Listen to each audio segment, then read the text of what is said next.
as entrepreneurs, we're faced with all kinds of challenges. And I got to tell you, at times, I know I'm overwhelmed. I don't know about you. Are you overwhelmed? Well, if you're not overwhelmed, you're probably not paying attention to what's going on in the world today. I mean, there's so many things. And as entrepreneurs, we have to harness our energy. We've got to focus on so many activities, delivering a great client experience, getting new clients to raise their hand to explore working with us. Well, I've got someone who has a secret formula.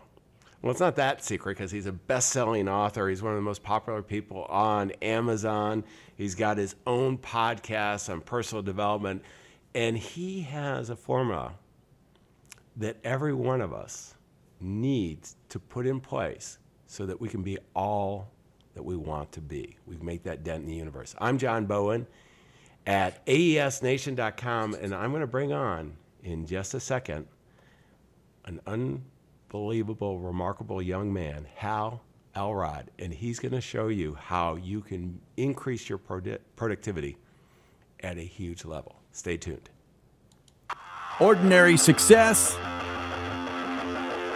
No way. You want amazing, remarkable, exceptional breakthroughs. Dig deep, think bold, drive hard, watch yourself soar beyond your dreams. AES Nation. Hal, thank you for joining us here. I mean, it's such a pleasure to be with you. I did have a chance. I don't get to read everybody's book and everyone coming on, and I picked up your book. You were introduced by a mutual friend, and I read it, I think over a 2-day period in my morning kind of read session, and I was blown away, and I wanted to share you with our audience. So thank you for joining us, and thank you for the great work you're doing. Yeah, thanks for having me, John. This is going to be fun. I'm excited. Let's dive in. I mean, it's one thing to, increase productivity. We hear all the time as entrepreneurs, we're going to increase productivity and so on. And I'll tell you, I think you have some really great framework for everybody, whether you're on the video podcast, you're watching it, or you're listening on the audio. And I want to get there, but I want to take back, one of the things I love is this kind of a little bit of backstage here that we're, get to know everyone instead of just a pure keynote. And, Hal, you had some dark moments that helped you get organized and think about productivity. I mean, why don't you tell me kind of how this all came together? It wasn't when you were 10-year-old, you woke up in bed one morning and said, you know what, I'm going to be a best-selling author. I'm going to make it to the Hall of Fame business. I'm going to go ahead and have one of the most popular podcasts, and then I'm going to build this great company serving all these people. How did it happen? So, I was mediocre my whole life, right? I wasn't one of those kids that achieved and excelled. I knew some of those kids. I hated those kids, right? I was getting bad grades. I was getting in trouble. I was one of those kids. My dream, though, was to be a radio disc jockey. And at age 15, I got my first radio show. That's where, I started to go from, okay, maybe I could do something special. Well, at 19, I gave up my job DJing on the radio to pursue a career in sales. John, are you familiar with Cutco knives? We were introduced by a mutual friend who is very familiar with those, John Rowland. In Cutco, yes. So I have a number of beautiful sets, and a few of my clients have a number of beautiful sets as well. Awesome. So I started selling Cutco at 19. Now, I had never sold anything in my life, so I thought the odds, I don't know if I'm going to succeed with this. Well, keep a long story short, 10 days into the career, I had broken the all-time company record. I had sold more Cutco in my first 10 days than I think over 500,000 sales reps that had come. Well, let me just stop for a second. I have met so many talented people that have come from your company, Costco, that it's just amazing that you were able to do that in the first 10 days. I mean, that's a huge accomplishment. Yeah, it was something that, people say, how did you do it? What was your secret or whatever, And I said, there's only two things that I had that I implemented that are available to all of us. And number one is enthusiasm, and number two is work ethic, right? That's it. I was super excited. I didn't know how to sell anything. I had never read a book on sales, never sold anything. I was excited. I showed the product. I believed in it. And I did more appointments in my first 10 days than anyone else had ever done. I just worked harder. In fact, my company averages were lower. My closing percentage was 10 points lower than the company average, but I just outworked everybody. And fast forward a year and a half, I was driving home after I gave a speech at a Cutco conference, which I did regularly. And what made this night special was I got a standing ovation. So it's kind of cool. I'm getting my first standing ovation. I get into my brand new Ford Mustang, driving down the highway at 70 miles an hour when a drunk driver got on the freeway going the wrong direction. And the drunk driver, I don't remember the headlights coming at me. I don't know if I saw him. I don't know what happened. I have brain damage from that time. But the drunk driver hit me head on at 70 miles an hour, sent my car spinning into oncoming traffic, and the car behind me crashed into my driver's side door at 70 miles an hour. And if you can imagine a car just crashing into your door at 70 miles an hour, I broke 11 bones on my left side. My femur, the biggest bone in the human body, broke in half, and one half came out the side of my leg. I broke my pelvis in 3 places, broke my arm in half, crushed my elbow. This is all made of metal. I got a metal rod in my arm, 3 plates in my eye. My ear was severed, on, and I actually bled to death on the scene, on the freeway. I was clinically dead for about 6 minutes, rushed to the hospital in a coma for 6 days. And when I came out of the coma, doctors said I would never walk again and that I had permanent brain damage. And I can walk. I proved them wrong, if you will. 3 weeks later, defying the logic of doctors, I took my first step.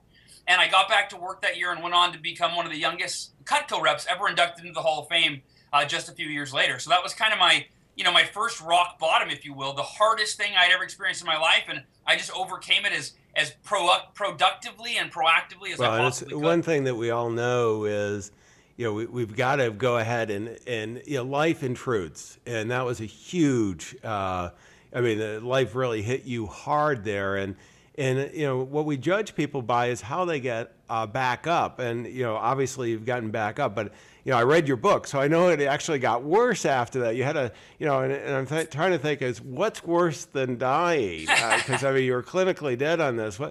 So let's continue that.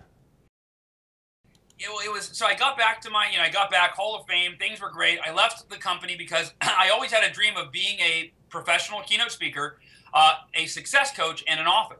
So in 2006, I wrote my first book. It's Taking Life Head On. And actually, this is, if you want to see, that's the car, and that's me after the car accident. It's not a pretty picture at all. Not a pretty picture.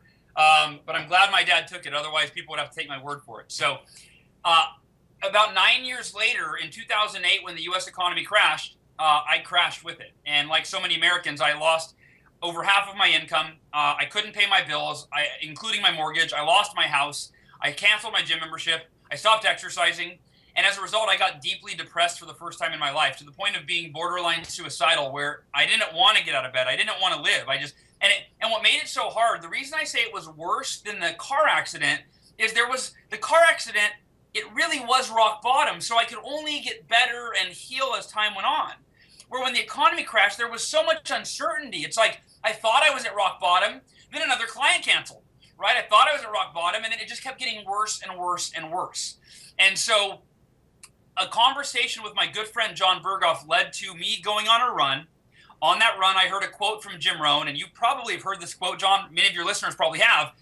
And it's interesting, though. I had heard it many times before, but it never clicked until that morning. And the quote from Jim Rohn was, "Your level of success will seldom exceed your level of personal development."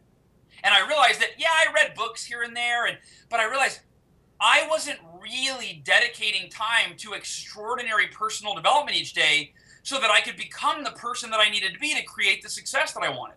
And so I ran home with this realization that I've got to dedicate time every day to personal development, but not just any personal development. I spent about an hour researching online what are the most effective, proven, powerful personal development practices, and I came up with a list of 6 that you've heard of. We've all heard of them.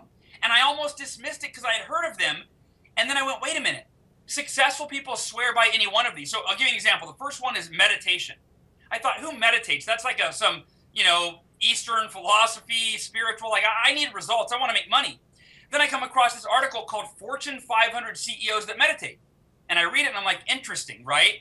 I read that Oprah Winfrey trained her entire staff in meditation when she ran Harpo, right? I had a company train them. I thought, well, she's a pretty smart woman. There must be something to it. Then I found the book Success Through Stillness.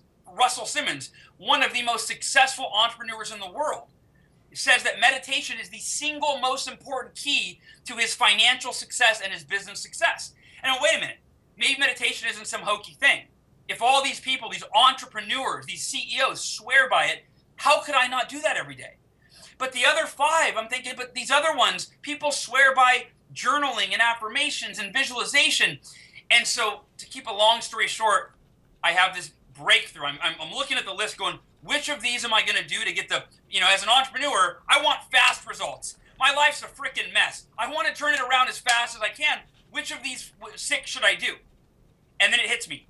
What if I did all 6 every single day? These 6 most powerful, proven personal development practices every single day, all 6 of them. And I thought that's going to turbocharge my results.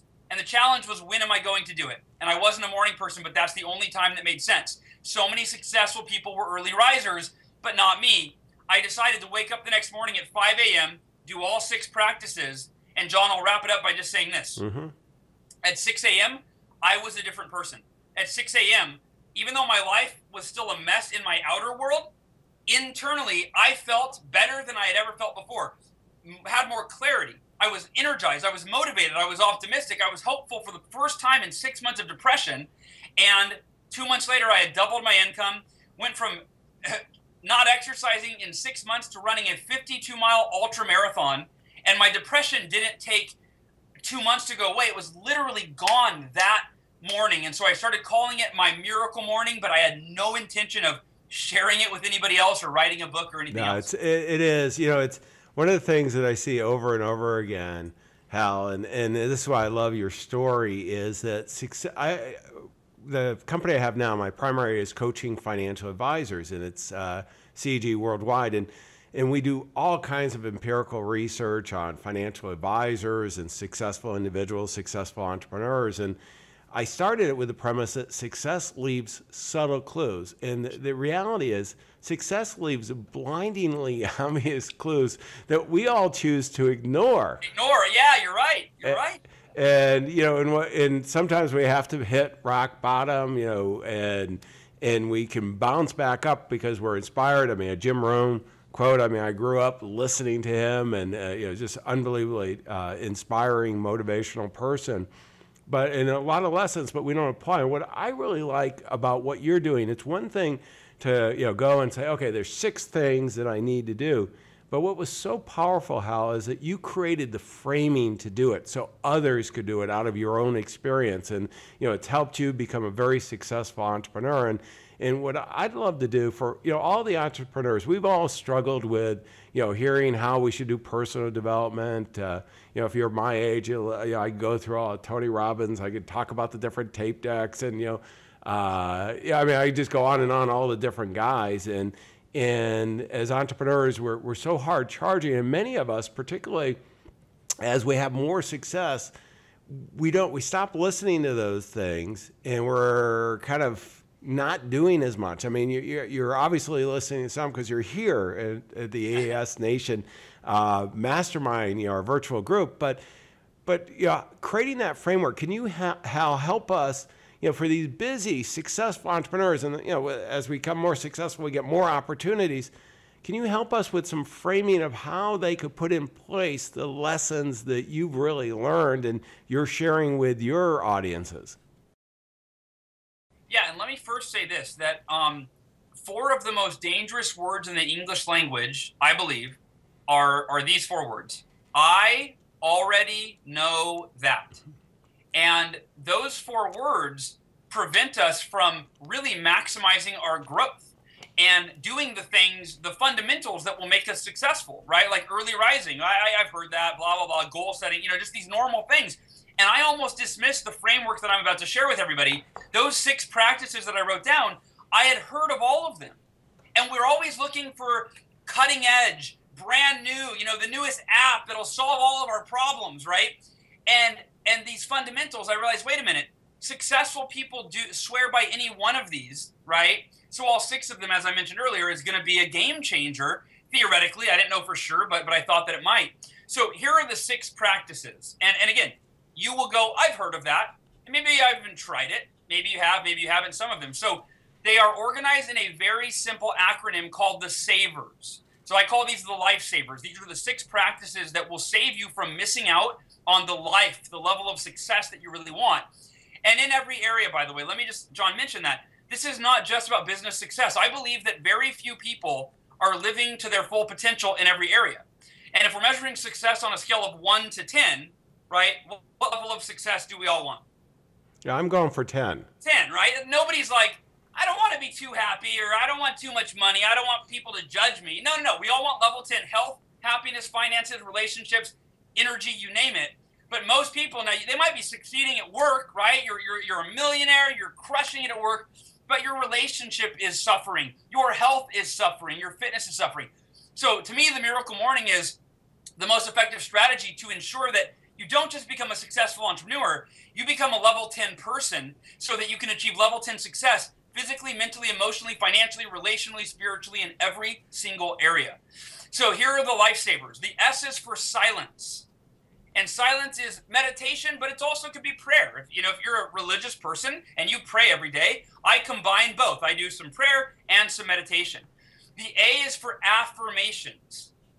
Written affirmations, I believe, are the most effective way to program your subconscious mind for success, to develop the beliefs that you need to achieve anything that you want, to direct your conscious mind toward the activities that you need to do on any given day that are your highest priorities. And if you don't have that in writing and you're reviewing it every day, you get distracted, right? You chase the rabbits.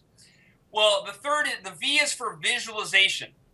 And I'm going to come back to affirmations and visualization in a second once I review all these, because I do want to dive in on why these don't work for most people and what we need to change so that they really do work for us. So the V is for visualization. The E is for exercise. Now, again, you exercise. You have a personal trainer, I believe, right? Twice a week? Yes. I need that little extra help to make sure that I stay on track. Let me share real quick. Add this. It's an app that I found called 7-Minute Workout. Are you familiar with this? I not only am familiar with it, I use it when I'm traveling always. I love it. I mean, and actually, I'll put, when we go over resources, I'll pull it up. Sure. But it is a phenomenal resource, and I forgot what it costs, but it's nominal. And I got the free one, actually. Okay, yeah, you can get it. I think I have a little bell and whistle. It might be $2, but yeah. But no, great tool. Got it.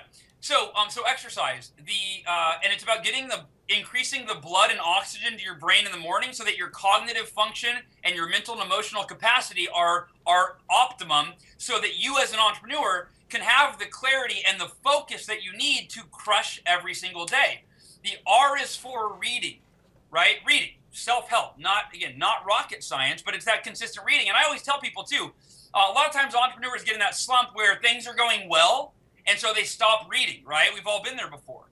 And if you read just 10 pages per day, that's not, it takes you maybe 10, maybe 15, 20 minutes. But that's 3,650 pages a year. That's the equivalent of 18 200-page self-help books. And then the final S, and I owe the thesaurus for this one, John. My vocabulary is not that big. It is the word scribing. Scribing is a fancy word for writing, which essentially is journaling, right? Or even scheduling or that sort of thing. So any thoughts or comments? Then I wanted to dive into a couple. I love this, and one of the reasons I love the book and wanted to have you on, Hal, is that there's a lot of discussion about each of these areas, okay? And and you're not claiming you invented it. What I love, though, is you put the framing together and made it in a bite-sized piece that you can take care of first thing in the morning. And when you do that, I mean, it so re-energizes you, and you're there. One of the things that we want to have as entrepreneurs, we want to have full engagement, every single day. And there's all this talk about balance. I'm not a big believer in balance, but what I am a big believer in is harmony. That when we're there, we're there. We're going to be successful on purpose. So I love this. But let's dive into affirmation and visualization as well. Yeah. So with affirmations, affirmations have been taught since the beginning of time, and they're still taught this way by many gurus, to be spoken as if something you want to be or have or do, you already are, have, or are doing, right? So often it's taught as I am statements. So I am a millionaire, and you say it over and over again. You lie to yourself and try to trick your subconscious into believing that you are a millionaire.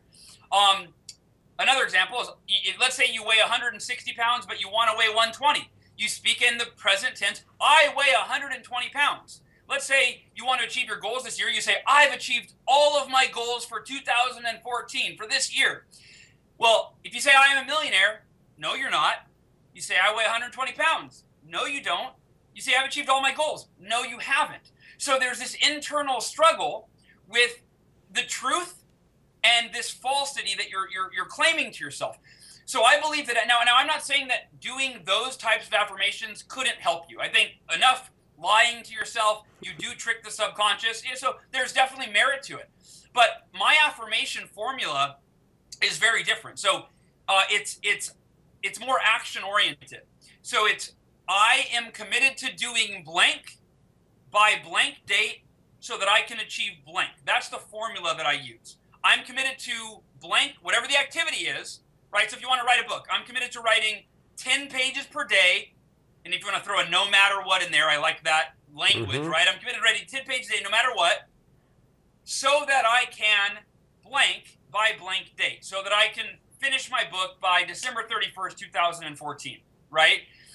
So if it could be exercise, you can fill anything in there. But the point is, now your affirmation is actually, not only is it programming your subconscious mind for what you want and what you're committed to doing to achieve it, but it's directing your focus each and every morning so that you actually know, you have clarity on, okay, this is my number one priority every day.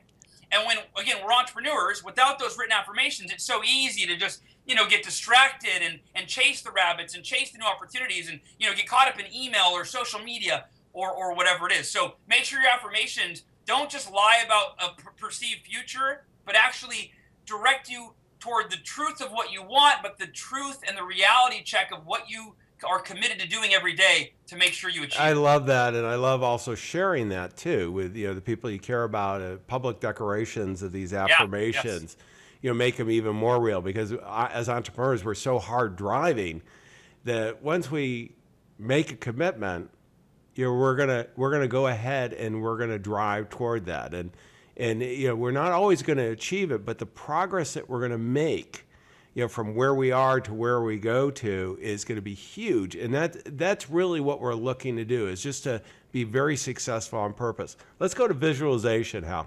Yeah, visualization was made popular by the movie The Secret, right? Did you see The Secret, John? It would be hard not to, and I know a whole bunch of the people who put it together and everything else. And millions of people made vision boards that sat on their wall and became background noise, right? Melted into the landscape. And the thing about visualization is, the way that most gurus teach it, they tell you to visualize the end result and see it as being real. Now, I believe that is important, but I believe it's only half of the equation, and it's the least important half. What I mean by that is this. When you visualize the end result, let me explain the merit of that, right?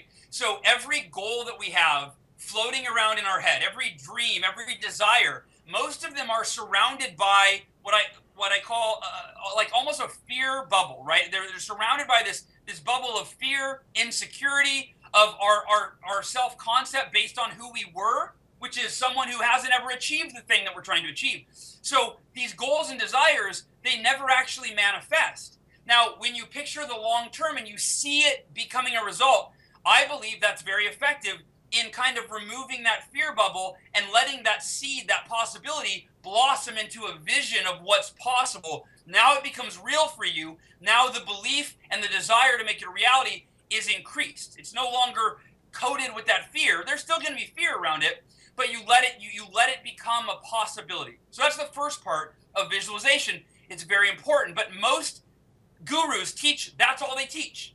And what happens is this.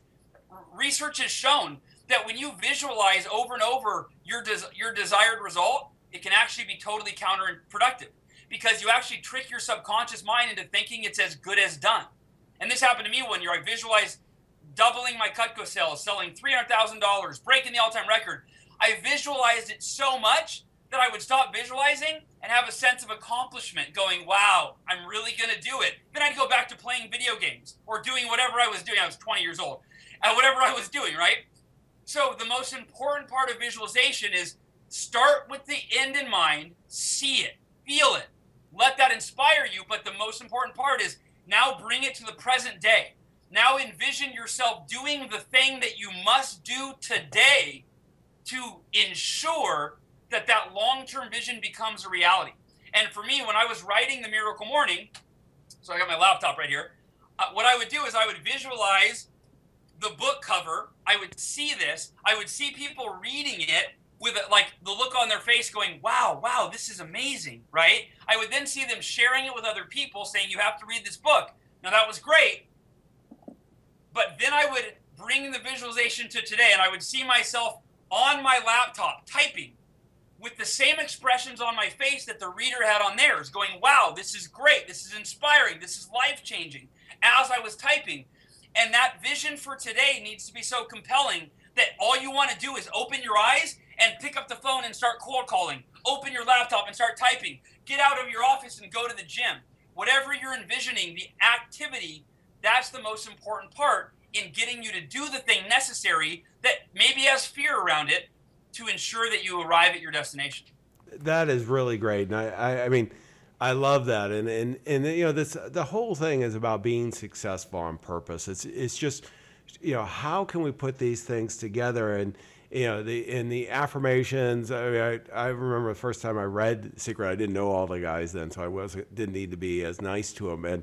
And you know, I just kind of like, okay, just because you repeat it over and over again. I know a whole bunch of people who are very talented, who have no success at all, but are doing affirmations all the time. And the visualization, you know, there's no shortage of the first step. Okay, and what we're all about, I mean, this is everyone, you know, at AES Nation. I mean, we're all about action, Hal. And I want to go one more step, and let me just play a segment here. And I want to go to the Entrepreneur Insight of the Day, because you've got these 6. And I want to tie it to the morning now, because, okay, I know I need to do these things, and you know, because I love where I am at. You know, I'm already successful. Many of my peers, you know, think I'm great and all this stuff. And what happens is then, but I know I'm capable of a lot more. And I'm listening to what you're telling me now, and I'm going, okay, I can break through to that next level and beyond of success doing this. But how do I really incorporate it in my life? I mean, how are you seeing your clients, you know, the people you're inspiring, how are they putting it into their lives? So I think that something that's really important to realize is if you can't get out of bed in the morning, none of this works, right? You're right. And people have asked me, well, couldn't I do the lifesavers, these 6 practices? Couldn't I do them in the evening after work? Or couldn't I spread them throughout the day? And the answer is absolutely you could. But each one of them provides such extraordinary benefits specifically throughout the day when you do them in the morning that you wouldn't ever want to wait. For example, the proven benefits of meditation and what that does for your ability as an entrepreneur to focus. Why would you wait until the evening and go through your entire day not harnessing that benefit of improving your focus? Exercise. I still exercise I go to the gym in the afternoon, but morning exercise is crucial because that's the only way, moving your body, to get that blood and that oxygen going to your brain. Why would you miss out on the benefits of those things? So the thing is, I realized that the morning was the optimum time for me to do these. But I wasn't a morning person when I decided to do it. So I ended up doing a little bit of research on how do you wake up if you're not a morning person. And I took the research, I put it all together, and then over the years, the strategies I've tried, I basically came up with this 5-step, I call it the 5-step snooze-proof wake-up strategy for the recovering snoozeaholics, right? It's a long title. But these 5 steps are so simple that a first grader could do them, but that's the point. The point is that when the alarm goes off and you're like, oh my gosh, I just want to go back to bed, that the 5 steps, you can do them while you're half asleep, and by the time you're done doing them, you find that you're awake. And so here, I'll go through the 5 steps for everybody. The first step is setting your intentions before bed. If you think about this, our first thought in the morning is almost always the same as the last thought we had before bed.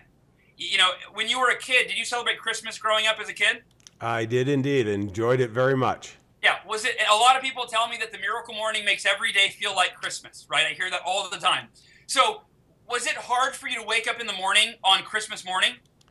I was actually hard to sleep. Yeah, and did it matter how many hours of sleep you got? It's So what I something, realized that is magic of the Christmas tree and the whole thing was pretty amazing. Exactly. I mean, it's like you literally like and you probably slept horribly because you were so excited to wake up, right? But you woke up, you were energized all day long, playing with your new toys. I realized that we could create that experience every single day of our lives and the reason you were excited when the alarm went off is because you were excited before you went to bed. Again, your last thought before bed was, oh my gosh, it's Christmas tomorrow morning.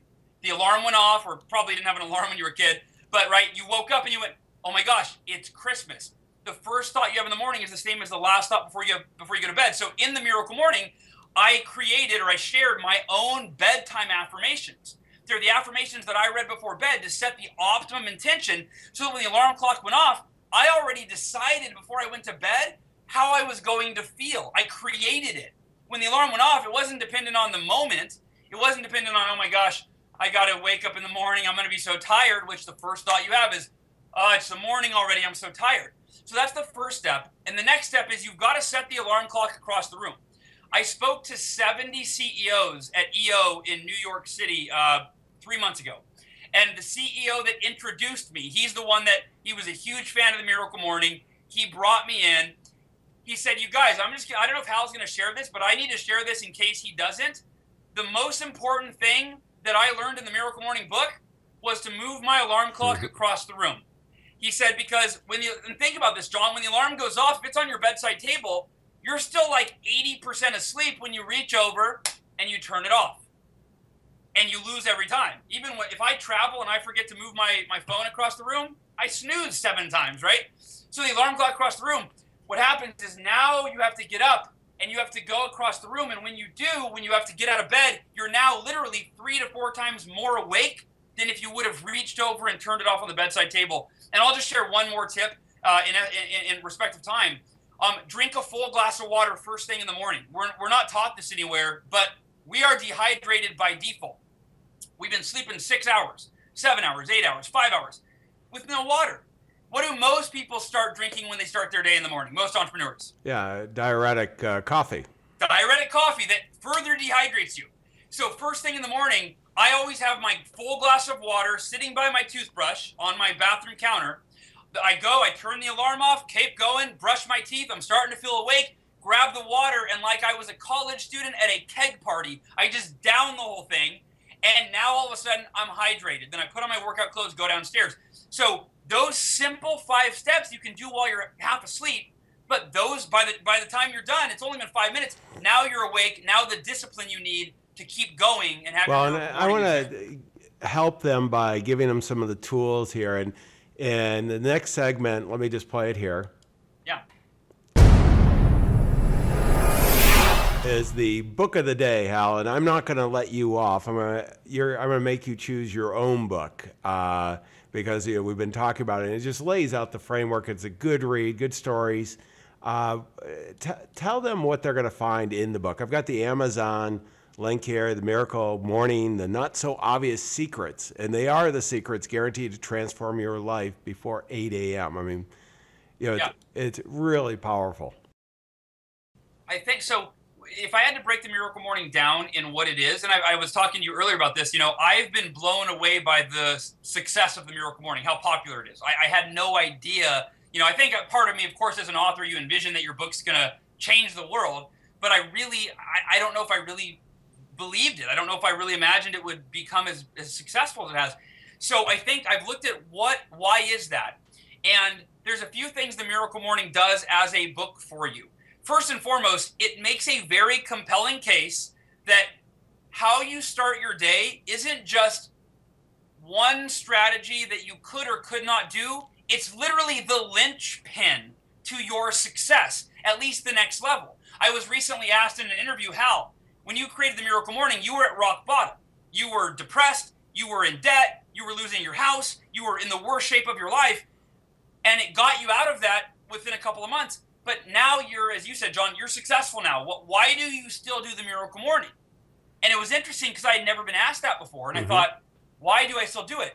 And I realized every single one of us has one thing in common, and it's the next level. right? We never will achieve the highest level of our potential until we die. I'll be on my deathbed going, man, there was still a few more things I was trying to do, right? And so the Miracle Morning, it's going to give you the framework. It's going to make it as easy as possible for you to continuously take yourself to the next level so you can take your success to the next level, because it only happens in that order. Most of us are trying to take our success to the next level while we stay pretty much the same.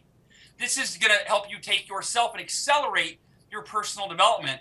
And like I said, once you achieve that next level, then you'll be able to take the Miracle Morning and you'll be able to go, okay, what's the next level for me? What's the next most important goal or thing for me to achieve? And then you filter it through the 6 practices of the Miracle Morning. That's one thing I haven't mentioned yet, John, that I'll touch on.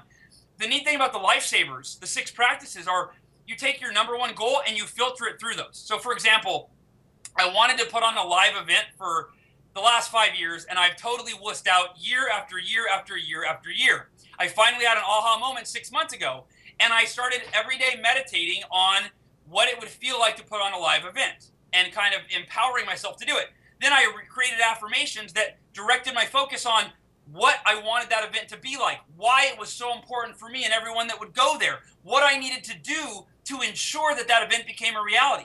Then I visualized the event. I saw people in the audience. I visualized what I needed to do that day, right? While I exercised, I thought about it. I read books on, the first book I read was How to Promote and Market Your Own Seminars, right?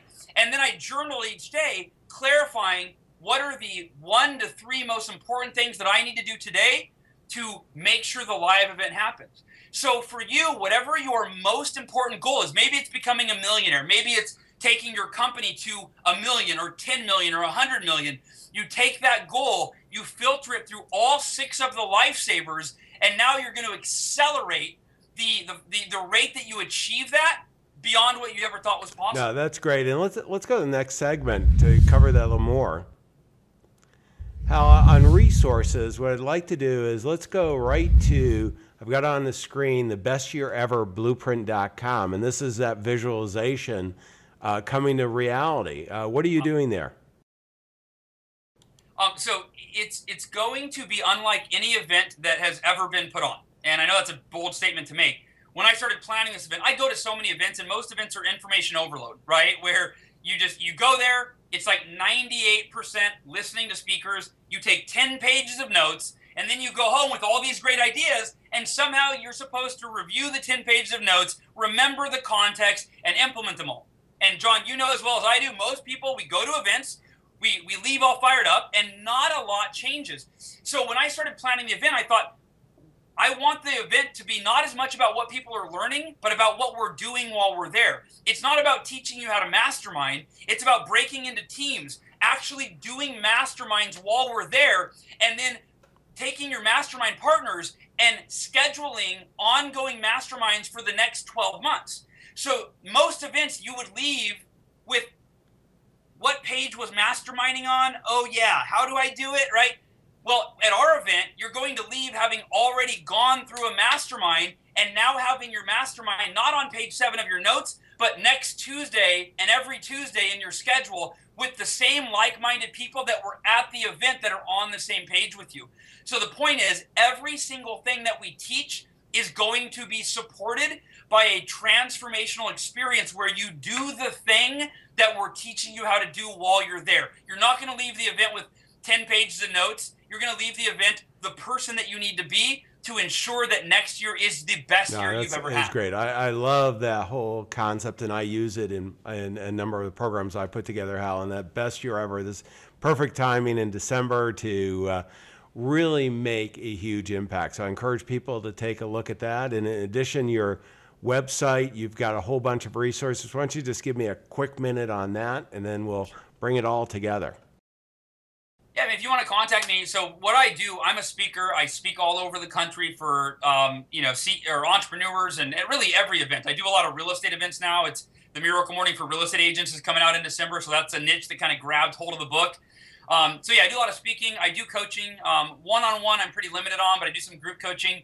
And then we've got, the book. So yeah, halelrod.com is where you can basically, if you want to reach out to me about speaking or coaching or writing or being on your show. I do a lot of podcast interviews. This is like my my new part-time job, which I love, and I don't get paid for it directly, but in some ways I do. So so that's the best way to get a hold of me. No, this has been great. I'm going to just flash one more thing on the screen because we mentioned it in the app of the day, the 7-minute workout. Both Hal and I use, and one of the things, Hal, that I've been in a number of meetings. I'm looking at all these really guys that are in great shape, and I said, how do you do it? Because I know how busy they are in a 7-minute workout, and I'm going. They never told me the app, and then I finally called one of the guys. I said, wow. Well, how do you do it? And wow. It's a great tool. It's amazing. I mean, and it's great for traveling, because when I'm traveling, I often, if I sometimes hit the gym, but I don't exercise. But yeah, the 7-minute workout, it's an everyday thing. Let me get to the next segment, which is kind of bring it all together. And these are the key takeaways. And I'll tell you how this has been phenomenal. I've got 2 pages of notes here. I mean, it's just, and I read the book and I still got all these notes. But, the big thing I'm walking away with our fellow entrepreneurs, I mean, we're all people, we're really driven to be successful. We want to make a difference in the world. We want to be a hero to our clients. We want to deliver a great experience, and we want new people, a steady stream coming to us. And we got to have a great life. We're in business for more life, not more business by itself. And all those things coming at us, it's really challenging. And one of the things the reason I want to have Hal here, and this is a key takeaway, is that morning period before there's a line outside your door, before there's all the emails that you've looked at, the phone calls you've got to make, you own that. And you can take that and using the SAVOR acronym. I mean, I just think it's so powerful, the framing, that by using this, you will be able to not only take it to the next level, but really what Hal you've done is, taking it to the next level, and next level, and next level. This is something that builds. This is going to be a part of your life for the rest of your life, and you can, really make it that ritual. And the most successful entrepreneurs have rituals, and this is one of the best. So Hal, thank you for joining us and sharing your insights. I'm going to encourage everybody to go to the show notes. We've got this transcribed. And all the links will be there. And with that, go out and make a difference. Your clients, your future clients, all your partners, they're counting on you. Don't let them down. Wish you the best of success. Thanks, Sean. Exceptional, remarkable breakthroughs. AESNation.com.